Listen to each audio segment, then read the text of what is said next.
how to make less placements yet grow your bottom line. This is something that is, like I said, it's near and dear to my heart because I like being a bit more strategic in how we work and how we actually produce value in our agencies. And before we jump into today's topic, I want to let you know that this is hosted by the National Independent Staffing Association. This is our Lunch and Learn series that we run monthly, where we talk about key important topics that will help your agency grow and get better. It's not always just me. Sometimes I will bring in thought leaders. We have some really cool content coming up in subsequent months to actually help us learn how to grow our agencies through sales, grow into existing clients. So this is just this month's topic, where we are focused on making less placements, but growing your bottom line. So for those of you that are not familiar with the National Independent Staffing Association, this is a community of staffing professionals that really serves the independent staffing agency in the United States. And if you are interested in being part of a great community of people, literally the best community of staffing owners and staffing professionals that I've ever been a part of, this is the group for you. We have some amazing partners that we work with on a regular basis. This is just a few of them here. That really everything that we do at the National Independent Staffing Association would not be possible without our preferred partners. So we're grateful for them. For those that do not know me, my name is Mori. I've been in the staffing industry for a long time, a little over 16 years. I've been the president with Employment Solutions of New York, which has grown from one kind of tiny office in upstate New York to a fairly national footprint. I am also the newest president of the National Independent Staffing Association. I just succeeded our last leader here in January. And I've also been a strategic advisor in the staffing industry through my company, Staffing Mastery, for a number of years, helping provide guidance, strategic planning, business development systems, all of that stuff to staffing agencies and companies that actually support the staffing industry. So if you want to know more information about me, certainly reach out. I'm happy to chat about that. But really, the focus of today's session that I want to dig into is this concept of make less placements, grow your bottom line. And on its face, this seems very contrarian. When you think about how can I actually make less placements but earn more money, obviously the natural thought is, well, I'd have to make more money per placement, right? And that's true. And that's what we want to get to. But before we get into that, I want to focus on really what this is about. If we take a step back, today's session is really going to be about working smarter, we all know the answer to this, not harder, right? But a lot of times when you're in recruiting, you are just focused on that order that's in front of you or the several orders that's in front of you. And you're just kind of caught in this grind, right? You just fill the order, and you do all of this stuff. And sometimes it's really, really hard to take a step back and think about, is the effort that I'm putting into this, is my time and resources that I'm putting into filling these orders the best use of my time and resources to get the best return, right? And I'm not trying to make this some sort of like business finance ROI session, but we do have to think about this for a few reasons. So if you're tuning in today and you're watching this session, you're in the right place if you fall into one or more of these categories. If you feel like you work really, really hard, yet you just cannot get to all of the orders you have available to you, this is for you. If you're in a situation where you're not filling 100% of the orders that you do have, even the ones that you work on really hard, if you're not filling all of them, this is for you. You're in the right spot. If you're one of those people that don't actually have unlimited time and resources like the rest of us, you're in the right spot. And if you do have unlimited time and resources, honestly, you should probably just skip out of this webinar. This one isn't for you. And ultimately, if you feel like you should be earning more based on how hard you're working, this session is for you. This is really designed for the person that fits into one or more of these categories here. And I just want to dig into this. So the first thing I talked about that you have to understand, and some of this you have to understand, there's some dynamics to go into play to being able to have the right approach to making less placements and filling and increasing your bottom line. The first thing we have to just come to grips with is we don't have unlimited resources, right? We just don't. We only have so much time and so many resources that we can put towards doing this job, right? And a lot of times recruiters are overworked as it is. We have, only so much time in a day to be doing the sourcing and the screening and the interviewing and the vetting and the background checks and the submissions and the follow-up and all of that stuff that goes on just with filling an order.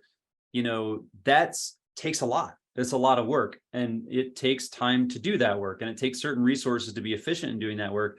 But most agencies out there, if not all, certainly the agencies within the National Independent Staffing Association that I've talked to, we don't have unlimited time and resources. So we have to be a bit judicious in what we choose to work on. And when we're looking at this, the first thing that I like to teach about is that everything is a trade-off. When you're a recruiter, you sort of have to choose between working on order A or working on order B, right? You have to say, where am I going to put my time and resources? And it's a trade-off. And I know that a lot of people say, well, it's easy to work on 2 orders at a time, right? I get that. But you have to understand that when you say yes to something, you're saying no to something else, and sometimes we say yes to the most urgent kind of fire drill thing, which forces us to say no to something that might actually be better for us long-term, right? And I'm fully aware that the average recruiter, they don't have just this clean choice between order A or order B. Their stuff looks like this, right? They're like, which order do I work on? Which order, should I be focusing on? And a lot of times what dictates what order they work on tends to either be A, which client is screaming the loudest, right? B, which client is, saying, hey, I've been with you for a long time, fill this, fill this, fill this. Or it could just be their preference. They might tend to lean towards certain types of orders that they like working with, that they feel is a little bit easier, maybe a little bit within their comfort zone, whatever it might be. But a lot of times it's not the context that I'm going to share with you in a little bit that will really help you make less placements and earn more money. So, but in addition to all of this, and they focus to choose on one order or they work on one order over the other, there's going to be a lot of trade-offs. There's going to be some things that get missed. But they don't just have to work on orders. They have a lot of other stuff that goes into the recruiting job in and of itself. So they have to juggle all of this stuff. And really, for the most part, it's not efficient, right? There's not really a clear selection process that you can be focused on in order to know, am I putting my time and resources in the best possible way? And you try to do it all, and when you try to do it all, you tend to not hit everything, and you certainly you can't bring your best to everything, which causes, kind of fatigue, missed opportunities, and really wasted resources. And we're going to talk about how to decide this better in a little bit. But the next thing that I want you to be aware of, outside of the fact that you just have to admit that we don't have unlimited time and resources, and, we have to be judicious in how we use those time and resources, is the fact that there's just simply not enough available workers. This is just a fact. It is a fact. And this is going to be a fact that's going to help underpin the technique I'm going to teach you at the end about how to increase your bottom line on less placements. But let's dig into this. Literally right now, the most recent data suggests that there are 10 million unfilled jobs in the United States. 10 million. That is a lot. What that basically means, and you can see this huge spike, this huge run up from 2020 up to today, where the unfilled positions were growing and growing and growing. And that basically means that the demand for labor was increasing, right? And we all know, we've been in this industry long enough to know how crazy it got with all the stuff that companies were doing, and they're raising pay, and it's been crazy. So crazy that some of the actual trend videos on social media, YouTube, will talk about, how people can actually make an additional 10 to 20% in their salary just by jumping jobs every 1 to 2 years, right? And how beneficial that is long-term. And the reason that happens is because employers are in high demand for good workers, and they're willing to pay for it, right? And it's because of this concept of supply and demand. I'm not trying to turn this into an economics session here, but it was my favorite class in college.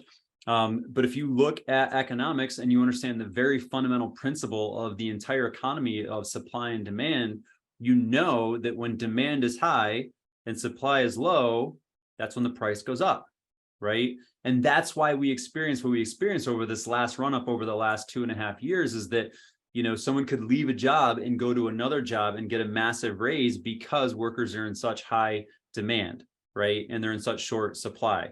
And that's what's going on in our market right now. And because of that, which is great, this right here, this green dot actually represents where we should be from a pricing standpoint. Okay. We should literally be pricing our services near the top of the market because demand is almost as high as it's ever been. Supply is almost as short as it's ever been. The economy is still growing. I know there's some kind of mixed signals out there about what's really going on, but for the most part, lack of supply for workforce, huge demand for it. And we should be pricing in this range right here. But unfortunately, we tend to price down here. For some reason, staffing is just kind of stuck in this commoditization zone. We price our services as if there is a high supply and a low demand for them, right? And that's kind of, unfortunately, has permeated the market.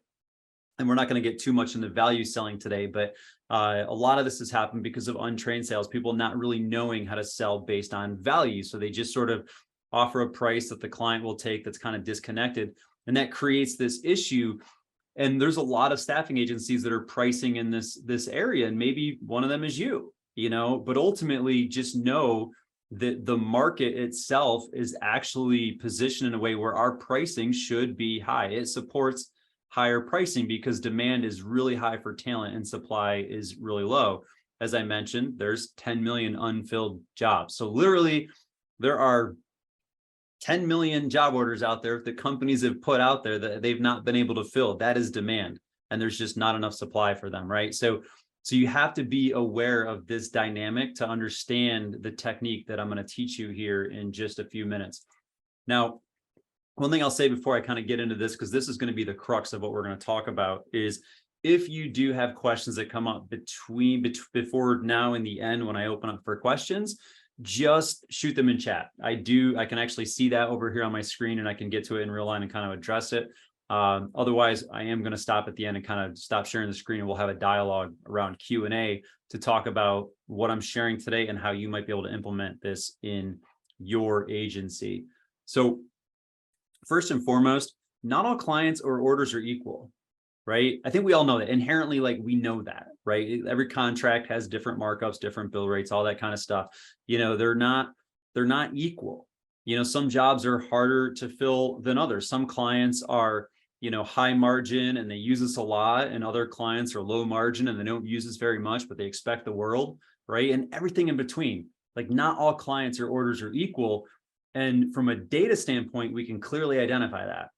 However, from an operational standpoint, it's not so easy, and as we do this, if I were to represent your clients as dots, if you have an ATS, it might look something like this, not literally dots, but it might be nice and organized. And you might have all your clients in lists, and you might be able to say, okay, these are all of the clients that I have, and this is what they look like, and they put in different orders. And the reason I say this is when recruiters are working on stuff, typically speaking, not speaking for every single recruiter out there, there's some best in class agencies that have a handle on this. But for most recruiting organizations out there, order goes on the board and we're looking at what is the position, what is the pay rate, what's the bill rate sometimes, but usually it's what's the position, what's the pay rate, what's the start date. And that's what recruiters have to go on, right? And then it's just categorized. Sometimes it's chronological, but based on start date, based on when the order came in. But all of the clients are sort of just organized into a database standard, right? But that's not really the case. And what I do is I want to understand if I'm going to get the most return out of my time and resources, I have to know which clients present the best financial opportunity, right? Because if you're going to work on 2 orders, I'm going to give an example of this in a second, but if you're going to work on 2 orders and one will give you a better return than the other, it generally, if they're similar orders, it generally won't take you different time and resources to work on one versus the other, right? I understand it as a really challenging one if you're doing an executive search for, a chief financial officer for a large financial organization. That's going to be drastically different than if you're looking for a picker packer at a warehouse where you don't even need to have, client interviews, right? That's different. But if you're working on very similar orders, in reality, it's not going to take you different resources and time to serve those orders, but the economics, the money, the markup, the bill rate might be drastically different. So the return you get on those time and resources are actually going to be different. So the way that I look at the client database is I use a tool called the Foursquare. It is actually just it's a business tool. And in this case, it actually is just going to segment the information and segment the data into 4 quadrants based on utilization. How much is this client actually using our services, versus margin? Like, do we have high margin or low margin based on our average margin that we have, right? So I basically just use this Foursquare like this here, and I want to plot all of my clients into these categories. And the categories look like this. And top right, quadrant 1, high gross margin, high utilization. These are your best clients. These are the VIPs. These are the ones that their margins are above average, and their usage, meaning the hours per week is the category I like to look at on this, is actually above average of all of your other clients. This is the holy grail of clients for you. This is really the model client that you want everybody to look at, or all your clients to look like. But by the nature of data segmentation, only one quadrant can fit there. The next one is quadrant 2. This is going to be your lower right quadrant. And I will say quadrants 2 or 3 can be flipped based on your business model. Some companies prefer high volume, lower margin stuff, while other companies like higher margin, lower volume. So it's a business decision for you. But for the sake of what we're talking about today, how do you actually make more placements or make less placements while increasing your bottom line? I'm putting the priority here, category 2, on high gross margin, low utilization.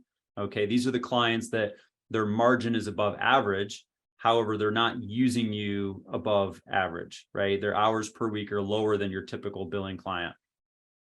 Flipping up to the top left with quadrant 3, low gross margin, high utilization. These are the clients. These are the volume discount clients. These are the places where you're getting an order that might come in for 20 people, might come in for 30 people, whatever it might be, maybe even bigger, maybe 80, 100, whatever that looks like for your agency. But this is high utilization. They're going to bill more hours per week than your typical client, and they expect or command or request a lower markup or bill rate because of the volume. And to some extent, it makes sense because you're actually getting a lot of the similar positions, so you can actually get more throughput based on your recruitment. But we're going to talk about how to actually improve this particular quadrant today, because this is almost the secret sauce to make, fewer placements while increasing your bottom line. So we're going to basically talk about how do we improve this one. But I'd be remiss if I didn't talk about the dreaded quadrant 4. This is your low gross margin, low utilization. And this is actually really the plague. This is the biggest driver as to why many agencies plateau at revenue, why many agencies don't kind of grow, because you're stuck in this attrition mode, right?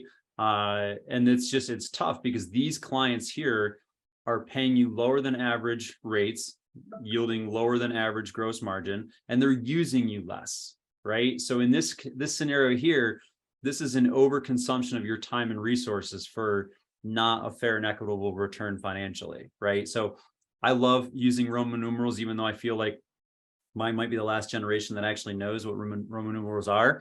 But the reason I do this is because it makes quadrant 4 the IV.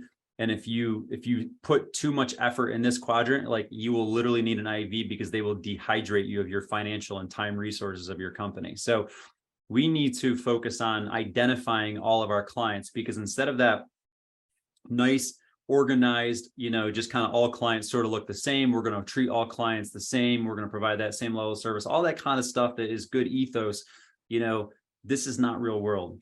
Real world, it might look something like this. Those same gray dots are going to be split into different categories. Again, you're going to have your upper right quadrant, the high gross margin, high utilization quadrant, that I've color coded as green, to say, hey, these are the best clients. I get my best margin out of these clients. I get my best utilization out of these clients. These are the ones that I want all of my clients to look like, right? Category 2, bottom right. These are the blues, not quite green, not quite yellow, or orange, depending on your screen. you're looking at this again, high gross margin. They actually have good rates. They just use you less, right? These are your onesie twosies. These are the, hey, I need this position, but the margin is appropriate for the level of utilization that you're getting, right? Quadrant 3, again, 2 and 3 could be flipped depending on your business model, but 3 is where you get that low GM. So it's really a markup or a bill rate issue, but they're using you a lot. There's a lot of opportunity to grow here, right? And then there's that dreaded quadrant 4, where you actually have, companies that are putting in orders with you, recruiters. And if they're on this map, it's a billing client, right? You're plotting all your billing clients like this, which means you literally will have clients that are having lower than average margins, lower than average utilization, and you still put forth the same amount of time or effort or resources to work on those orders to turn them into billing clients, right? So the point that I want to make here before I get into kind of how do you navigate this goes back to that trade-off. We don't have unlimited time or resources, right? So every single time that you choose to work on a red dot client here or a quad 4 client versus working on an order that might be in quadrant 2, or quadrant 1 where the GM is higher, you're literally going to be taking resources away and leaving money on the table, right? Because you're not going to get the same return for those resources. So every time you choose to work on one of these clients, you're essentially choosing not to work on an order that might be falling somewhere else. And I think as an industry, if we start to think about that, and we start to say, why would I spend my time and resources kind of serving the clients and opportunities that live in this zone down here versus focusing my attention on higher yield, higher margin clients? I think if we started to think like that, we'd be like, yeah, why? That doesn't make any sense. Why would I do that? And you start to pay more attention to this. And maybe for your agency, maybe one of your takeaways is to color code your orders based on this sort of quadrant system. So when your recruiters are looking at the big board, they can actually look at the orders and they can focus on the greens first, and then the blues, and then the oranges, and then the reds, right? And honestly, what I'm going to get into, I wouldn't really prioritize reds at all, actually, which we're going to talk about that in a second. But in this case right here, this is how you should be looking at your client base. Those 3 understandings of we don't have unlimited time and resources. There's literally not enough people to actually fill every job there is in America, and clients are not all the same. Like those 3 understandings leading up to this right here, this is how you should be looking at your client base. You should know which clients are the most economically favored, right? And I will tell you this, if you've not done this exercise, some of you have actually attended my 4 Square session. Some of you, have sat through this with me and I've kind of walked through your book of business. But if you've not done this, I can tell you, I've coached a ton of people through this exact exercise, and 95% of the time, they're like, oh yeah, no, I know my clients. Like I know which ones are the best. And I will just, before we even plot it out, like I'll literally draw the 4 square out and then just have them write names of clients about where they think they would fall without actually looking at the data. And again, 9 out of 10 times, I will tell you, there are people that basically will list clients up in quadrant 1 because they think they're the best clients, that actually the data would suggest that they're a quad 4 client.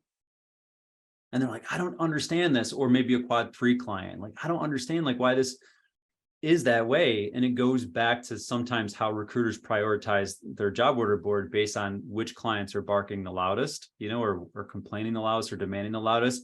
And a lot of times in that scenario, it's the clients that are the most unruly, the most demanding, that are the least favorable from a margin standpoint, right? But the squeaky wheel gets the grease, and the noisy client gets the attention. And sometimes that causes us to not give the attention to the clients that are completely happy with your service and happy paying, fair marketable rates and giving you fair marketable utilization, right? So this is how you should be looking at this, and just be aware that every single time you choose to work on this, you're not actually focusing on the most optimal return, which again, for the sake of today's topic of reducing the amount of placements you make, but increasing your margin, it basically means that we want to be focusing on green and blue. Like that's really what we're going to be focusing on. But your clients are your clients. You're actually currently servicing it, and everyone will segment this, and your clients are going to fall in one of these 4 quadrants. So what do you do about it? I will tell you that before I get into some, like one specific technique on how to improve this, just know this. If you want to grow a healthy book of business and consistently be focusing on getting the best return out of your time and effort, resources that you put into filling orders, this is how you move your clients, right? Quadrant 2 can only like get moved up to quadrant 1, right? Because they're already high GM.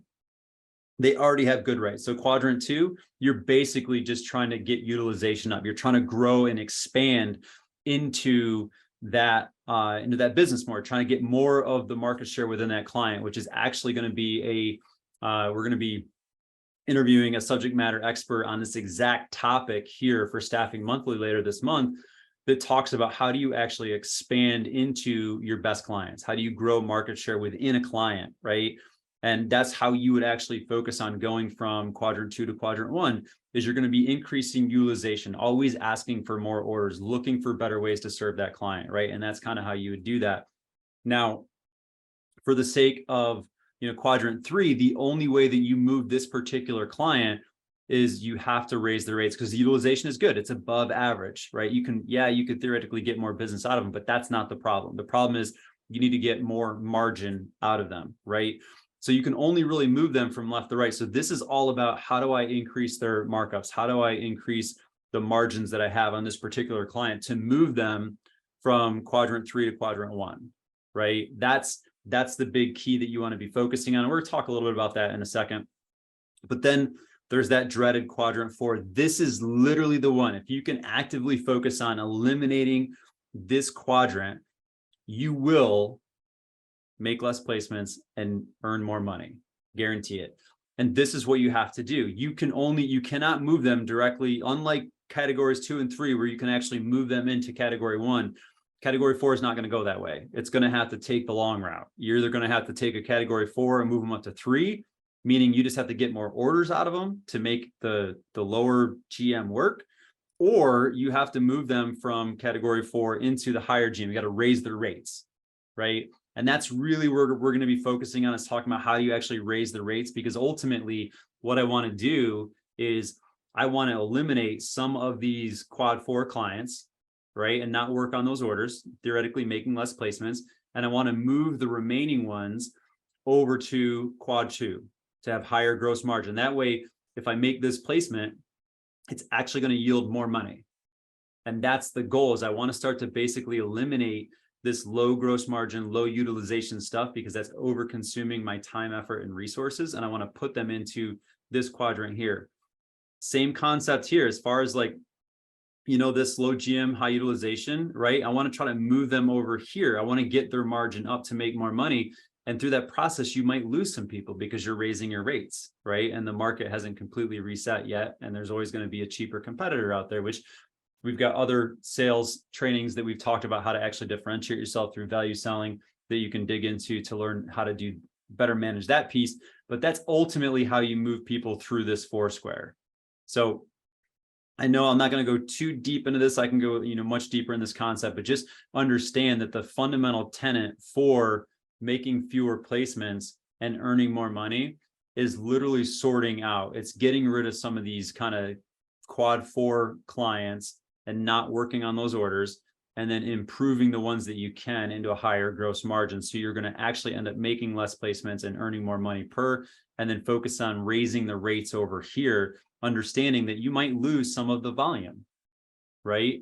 And that's okay, because you can only fill so many orders. You only have so much time, effort, and resources to work towards filling orders. There's only so many people available. So right now, if you are an agency that's predicated based on, maybe this quadrant, low GM, high utilization, like it's harder for you right now because the market is working against you, right? And that's why we're talking about how do you shift into, baby prioritizing quadrants 1 and 2. So I want to show a specific example, right? So just looking at two client scenarios that might happen in very real life, an orange client, you might look at this and it might be that really low 35% markup. it might be an $18 an hour pay rate. And we'll consider this could be a distribution center, a manufacturing facility, could be a call center, whatever it is, right? $18 an hour, 35% markup. Everyone gets 40 hours a week, and they're putting in a 20-person job order. You know, high volume in this example, right? Green, you might actually look at this and it's 50% markup. So it's a decent markup for this, same pay, same hours per week, but the job order is less than half, still technically volume based on this example company. So they're green. This is a volume client, you know, still better markup versus this low markup, high utilization client on the left. The reason I share this is because when I typically present this scenario without the markups listed, and I go to a salesperson or a recruiter, and like, which client would you rather have? And they're like, oh, I want the one with 20 job orders, right? Because bigger is better, more is better, right? If someone's good, more is better concept. But what we don't think about, and once I show the markups, they're like, oh, I feel like the one with the higher markup is where you're going with this, which it is, you know, spoiler alert. But the reason that we think about this 20-person job order being better than the 11-person job order is because we think more opportunity is better, right? And that's simply not true. Not all opportunities are equal in the staffing industry. Not all clients and orders are equal, right? And I will tell you this, the reason I said at the very beginning that this session is for you if you're not filling all of your orders, it doesn't matter if you get a 20-person job order if you can't fill them all, right? And that's what I'm saying. We're in a market right now with such a labor shortage that even staffing agencies are struggling to fill all of their orders. And it's the high volume positions, the agencies that are built on high volume orders and high volume workforces that are struggling even more so because attrition is higher in that volume. They're also having harder time filling that volume of people because it's such a tight labor market, right? And a lot of times the places that have high volume workforces tend to pay a little bit less, and the market has shifted up. So it's becoming incredibly harder to work over here, not to mention the fact that the more people you have on assignment increases exposure to risks like unemployment, workers' compensation, all of those, you know, compliance-based things that, you know, our back office teams have to focus on. So we're in a market right now where this high volume client might not be as desirable. Whereas even if you could fill at a 50% rate and get 10 of them, if you can find 10 people to work at this client, you can find 10 people to work at the client on the right. And would you rather have a 50% fill rate for a 35% client or a 95% fill rate for a 50% client? And I think everyone's like, yeah, well, that makes sense, Dan, we get it. That's how you do it. But I want to drive this point home. Literally, these two scenarios, an $18 an hour position with a 35% markup is only $24.30 an hour bill rate, whereas at a 50% markup, it's $27. So if you're looking at gross margin based on some very industry standard burden and overhead, you might look at this, you know, facility on the left, it's 20 workers, 35% markup, 18 an hour, 40 hours a week. The gross margin that account might bring in is only $2,300 a week. Yet the other client that has 11 workers, that's a 50% markup, 40 hours a week, 18 pay, all of that kind of stuff, the gross margin is nearly $2,500 a week. So you can literally have just over half the headcount fill half the orders as the other scenario and make more money. And that's the concept in its simplest form, is to focus on, it will be easier. And if I go out and I ask a recruiter, even right now, and it doesn't even matter the industry, if I'm like, hey, would it be easier for you to fill 20 material handlers or 11 material handlers? They're going to say 11. Would it be easier to fill 20 call center agents or 11 call center agents? The 11. Is it going to be easier to fill 20 RNs or 11 RNs? 11. You can see where I'm going with this. Every single recruiter out there will tell you that if they're looking at similar positions, it's going to be easier to fill less because there's less people, right? And if you're looking at some of the pricing components of how we have to buy our, shouldn't say buy our labor, that sounds shady, how we have to pay for our marketing, our recruitment marketing, a lot of stuff is like pay per click, right? So if you're recruiting high volume stuff and you're going to be like posting jobs like crazy all over the place, you're going to have higher costs to do so versus if you only need, you know, 11 positions versus 20. So your costs to recruit will actually go down. further increasing your bottom line. So this is the concept. And again, I know most people are like, Dan, we get it. Like you're hitting this, we understand where you're at, but not every client's willing to pay 50%. I get it. I agree. And that's because they haven't had to, because our industry is just giving our service away. And we need to stop doing that, right?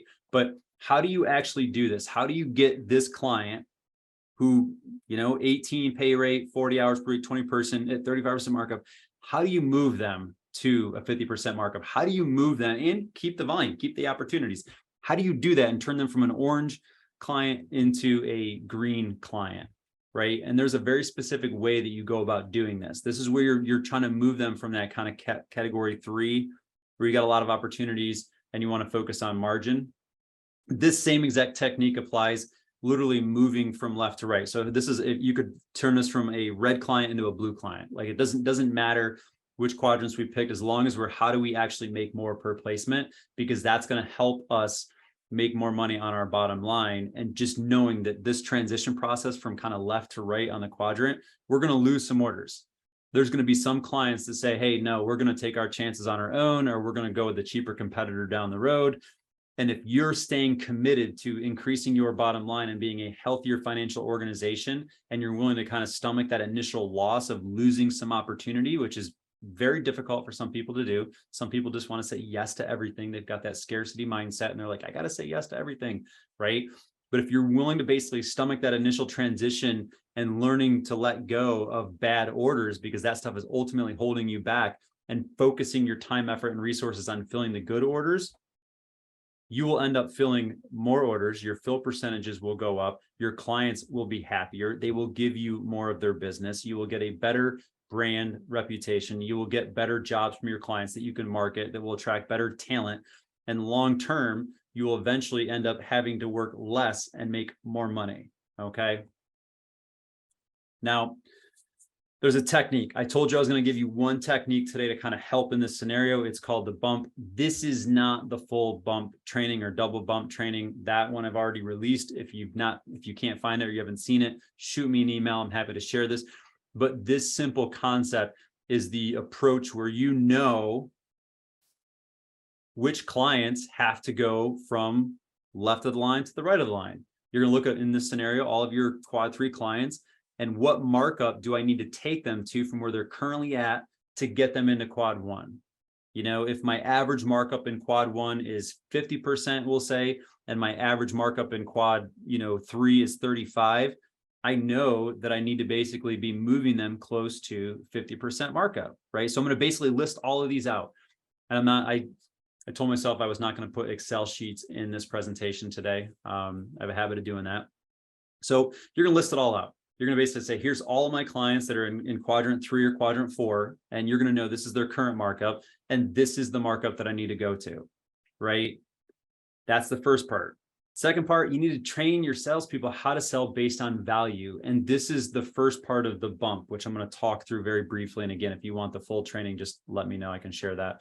So then you teach your salespeople how to sell based on value, right? A lot of times our prices get negotiated down because salespeople don't really fully understand the value of what our services provide to our clients. And truthfully, the buyers or decision makers of our services don't fully understand the financial impact or the value that our services provide to their organization. So because of that lack of understanding, they just commoditize it. They just kind of go, okay, well, we're just going to go with the lowest person because they assume that all staffing agencies are the same, right? So we need to train our salespeople how to sell based on value. So we need to go to that organization that says, hey, 35%, 20 person, and we need to look at all the deficiencies in the service. Maybe there's high attrition. Maybe there's, poor attendance, whatever it might be. Maybe they're working with multiple agencies, and they can't get their headcounts where it needs to be, right? Whatever the deficiencies are that are creating the negative pain points for that client, we as salespeople need to go there and say, hey, we couldn't help but understand or help but observe that you're having high turnover, high attendance, right? And high attendance issues. And that has to be causing some impact on your organization. What is that impact? Oh, it's terrible. Like we're hemorrhaging money. Like we can't get enough product out the door because we don't have the people we need. Interesting. Is this like a serious issue? Is it worth solving? Or is this just something you've learned to live with? Right. And they'd be like, no, we need to solve this. Now you're starting to realize, okay, there's more value here than what you're currently getting. And then you might propose something as simple as, have you thought about investing a little bit more in your staffing solution to make this problem go away? Because clearly what you're currently investing isn't doing the trick, right? So now you're basically, and again, I'm oversimplifying this. There's a whole value selling session that we do, but you're oversimplifying this to get them to think, okay, yeah, maybe the fact is that what I'm currently paying to solve this problem isn't enough, or it's not the right amount. I need to think about investing a little bit more, right? And this is where, this is where you start to train them on this. I'm going to come back to this in bullet point 4 here. But once you train them on this, then as the sales manager, you give them that list and you basically say, here are the list of all of the clients, and here's where they're currently at, and here's where they need to go, right? And it becomes a very specific sales plan for your salespeople, right? And for everyone out there that's like, oh, wow, I feel like I just need a sales plan for my salespeople. This is a good component of a comprehensive sales plan, is that here is a target list of clients we already have. You don't need to sell them on using us. We just need to sell them on paying more, right? And this is exactly the more that we need to get them to. And then we can work through that entire list, right, to use the training that we just talked about and how to sell to each specific client. And then in bullet point 4, this is where we actually do the work. And you might put it on a quarterly plan, an annual plan, whatever it might be for your salespeople, depending on the list. But then you're going to work on building the value and what I call reducing to the ridiculous. Okay. And again, this concept goes more into depth in the full training for the bump itself. But for the people that are here today wondering, what does this mean and how do you actually bump? This is where I would break down the numbers. I would go back to that company that's paying 35%, 20-person headcount, 40 hours a week, 18 an hour. And I'd look at this and I would say, how big of an issue is this attrition or retention or all of this causing your organization? X amount of dollars. I'm going to try to quantify it as much as I possibly can. Sometimes I know that's not super easy because the people that are decision makers don't have access to the finances, but you got to do your best to do that. And then I might take something like this and say, hey, the difference between a 50% markup and 35% markup is not as great as it would seem. A lot of people will think, oh, there's agencies out there that can offer me the service between 35 and 40%. So that just must be the going rate of it. But in reality, you're underpaying for a service that's critical to your organization. And what you should be paying is closer to 50, right? And when you look at 35 compared to 50, it seems like a big jump. But financially, it's pretty negligible. And it's even more negligible when you compare that investment against solving the problem that you currently are facing and ultimately what the solution is going to do for your organization. And this is what I mean. If we were to take that same markup difference, which the bill rate for 50% on $18 is about 27, right? And for the bill rate on the 35% markup, it was 24.30 or so. And it's like less than $3 an hour difference, right? And you look at that and say, hey, for one person, if you have that person for 500 hours, it's literally going to come down to being less than $1,500, maybe around $1,400 difference. Would it be worth investing $1,400, per person that we place here to make the problem go away? And they start thinking, it's like, wow, okay, that's a smaller number. And again, if you're an individual and you're on this, like, holy cow, $1,500 seems like a lot of money. To an individual, that might be, depending on who you are and your belief system. But to a business that's trying to solve a staffing issue, frankly speaking, if they're getting the value out of their labor, their workforce that they should be to be in business, a healthy run business, investing another $1,500 or $1,400 to get the right person that they can convert into their workforce after 500 or so hours should be a bargain, especially if you contrast that against what a permanent placement might be, right? If they were to take that person early on, they're going to pay way more than that, right? So even still, it is a bargain to even pay that little bit much. So that's reducing to the ridiculous. And you can go down even further. You can say, this is $1,400 over, 500 hours. Like, this is what it works down to a day. Like, would it be worth, $80 a day, whatever that number might be, right? And you'll just figure that math out. Like, is it worth this little investment to better solve this problem? right? And then you're going to build value with based on this markup. I'm going to have more resources to better recruit, find better talent. Like, does it make sense that if I can actually invest in better recruitment strategies, that I can find you better people, right? Plus, our recruiters are better than our competitors' recruiters, and we pay them accordingly. And that's why our service is priced at a fair and reasonable market price, not a bargain budget level, price, because we offer, good, reasonable services to our clients. And what's going to happen is some clients are going to go, yeah, that makes sense. And they're going to agree to a price increase, right? Sometimes it takes several meetings, several convincing, building on value. You got to kind of rework their belief system for the market. Some clients are going to say, no, I'm not raising my rate. I'm going to stay rooted squarely here in quadrant 3 or quadrant 4. And then you have to basically make that business decision to move away and not work on those orders, because you can get more margin working on similar orders. I will tell you, if you've not practiced this and you've got to and you're willing to commit to this, the transition period is uncomfortable. It is literally like turbulence in the air. You're going to basically say, no, we're going to do this. We're going to start firing clients that aren't paying us what we're worth. Your initial revenue is going to go down. You're going to be like, oh, I made a mistake and whatnot. But eventually, if you start backfilling it with clients that'll pay you what it's worth, you're going to end up doing less work and making more money, right? There are countless stories about companies that, even during the pandemic, they're like, hey, we kind of, reworked our operation and became more profitable doing less work, right? Because they just attached themselves to the clients that were paying a premium. And if you understand the market dynamic out there, we are in a high demand, low supply economy, which means companies will pay. There are companies out there that will pay fair and reasonable market prices for our services. We do not need to price like a commodity. We don't have to do that. And if you stay convicted to your pricing strategy, yes, you will lose some business, right? That's the whole part of make less placements.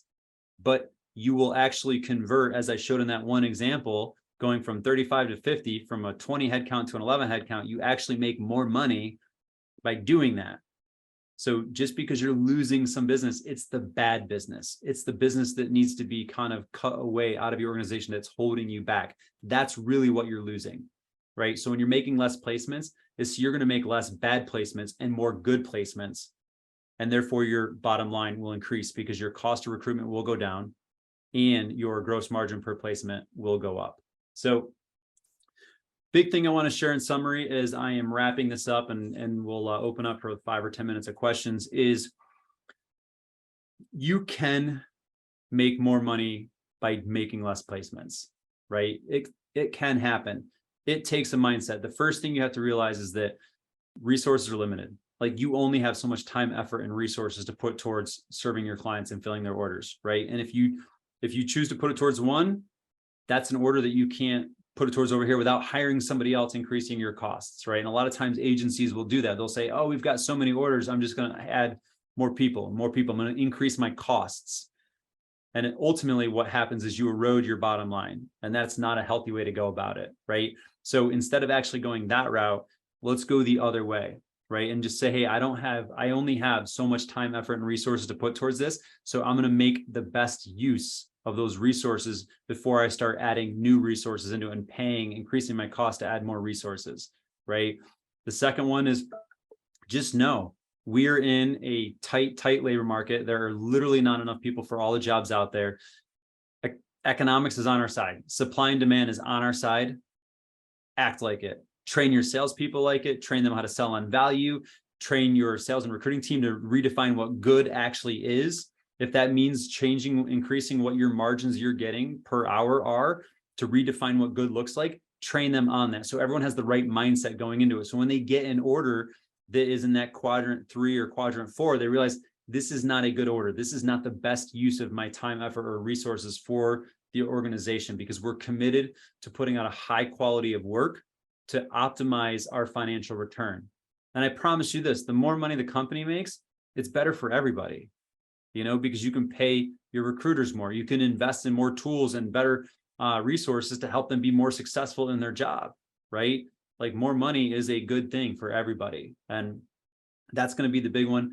The biggest takeaway I have in summary is segment your clients, use that Foursquare tool, figure out which clients actually are paying you higher than average gross margin per hour, that are using you higher than average hours per week billing, right? And then just plot them on a graph.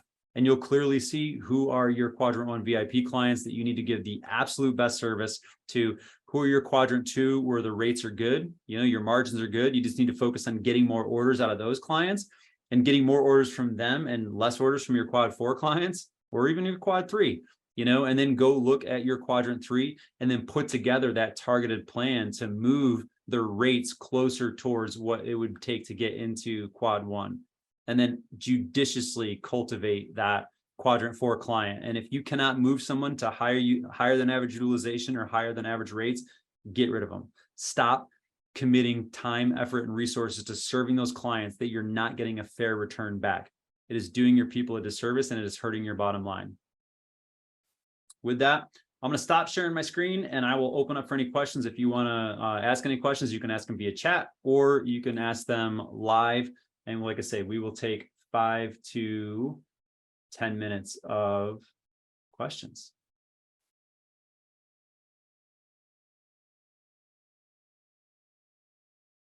Who wants to be first?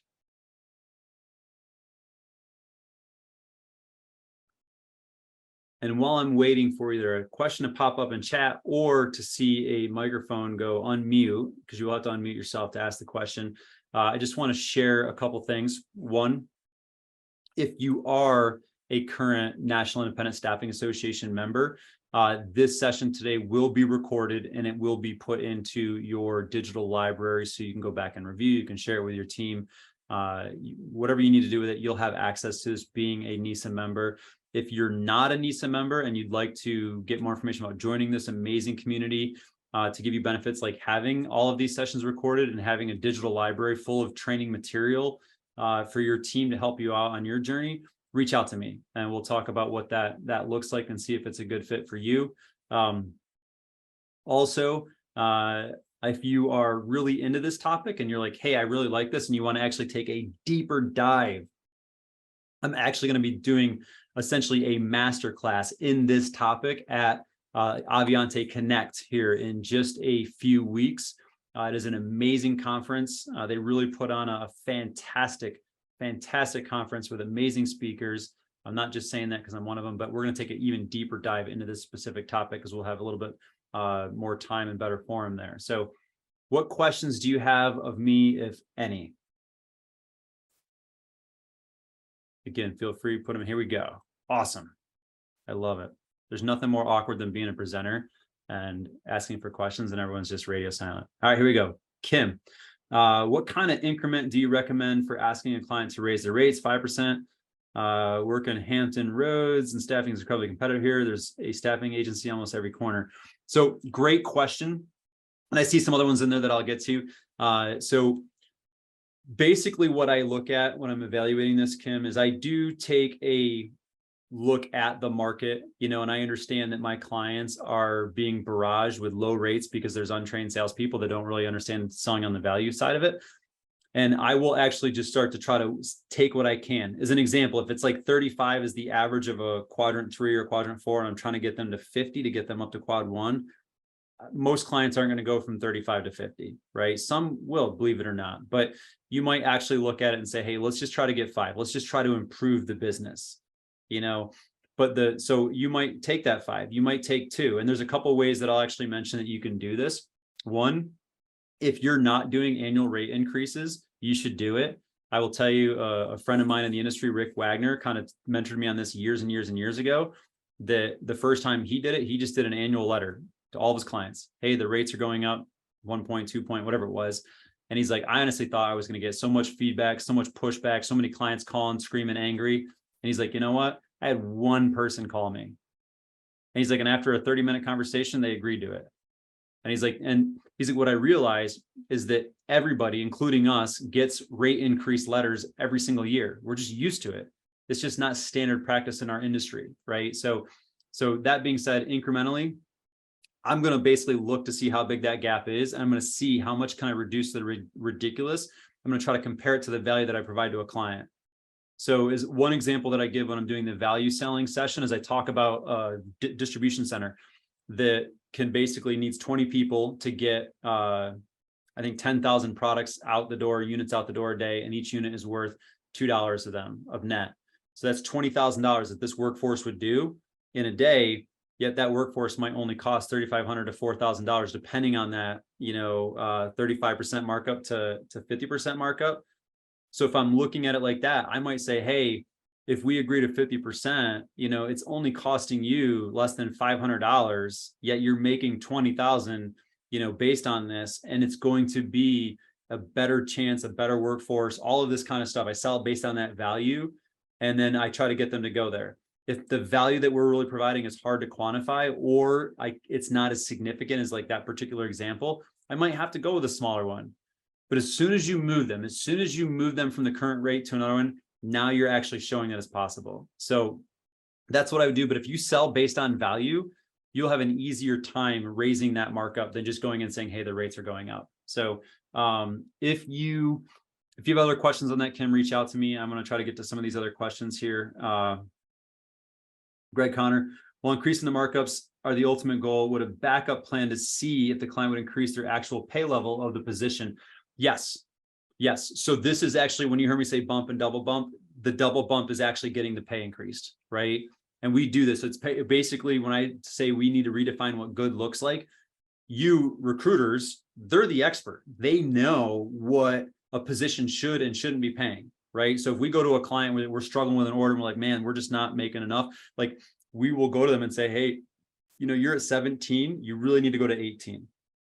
And that little bit of a bump actually creates that incremental, because a piece of that is our markup that flows back to us. So raising the pay will have an incremental impact upwards on your gross margin per hour. So we do that in that bump training, the bump and double bump. And I saw the request for it. And Miguel, I'm gonna actually drop that into the NISA members library so y'all can see that. But that way, if you can actually hit them on both sides, you're going to get the double benefit. But if you can only get a markup increase because they're like, hey, we just can't raise the pay because our whole workforce is this, and we can't have, temporaries or contractors or associates coming in at a higher pay, or we have to raise the pay for everybody. Like if they're kind of stuck there, you got to focus on the one bump, take what you can get, right? But if they actually will allow you to increase the pay, do that. Sometimes they'll say, hey, I'll increase the pay knowing that my bill rate or markup is going to go up. I'll say the final bill rate is going to go up, but most of it's going to go in the pocket of the employee, but they won't give you the markup increase. So you only get one of the bumps. So it's a huge call out, Greg. Good point on that one. And yeah, so I do get one request. Got you right there. So Miguel, yeah, I'll get that bump training. I'll have to get my marketing team to drop that into digital library as a bonus for NISA members. So honestly, it's one of those powerful fundamental sales techniques just to help you. If you're a sales manager or a leader and you're looking to give guidance and clear instruction to your salespeople, and you want to put them on a plan like this, where you say, hey, here's the clients we have, here's the current markup, here's the target markup we have. The bump training is really the fundamental training for it. And then if you're also, everyone's heard me say multiple times that the primary responsibility of a salesperson is to get good orders for the recruiters to fill. Right. And obviously the primary responsibility of recruiters to fill those orders with good people. So the operative word there is good. Sometimes you have to redefine what good means to your people. So what I'll mention is that bump concept is where a recruiter would go, hey, salesperson. Sometimes they're the same person if they're working full desk, but they'd say, hey, salesperson, this is not really a good order. Like you're asking for, this position and the client's only authorizing 17 an hour. It's really more like a $20 an hour position. So you need to go back to the client and get them to raise the pay. And then what we'll do is if the client's like, no, I'm not going to do it, and we know that it doesn't meet our definition of good, we know that by default, it's going to fall into category 4. So we know not to invest time and resources there. So therefore, it's one less opportunity we're going to pursue. It's one less placement we're going to make, but we're going to reserve that time, effort, and resources to work on another order that is good. And as soon as the whole organization is gelling like that, you will slowly see your 4-square quadrant move up and to the right. Your overall GM per hour will move up incrementally over the years.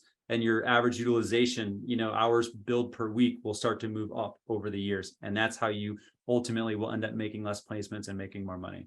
With that, I'm right at time. Thank you so much for being part of our NISA Lunch and Learn series. We'll be getting you the information on the next one here shortly in our August session. And then this recording will be dropped in your digital library. If you have any questions about becoming a NISA member or anything that I shared today, shoot me a message directly. And thank you for being here.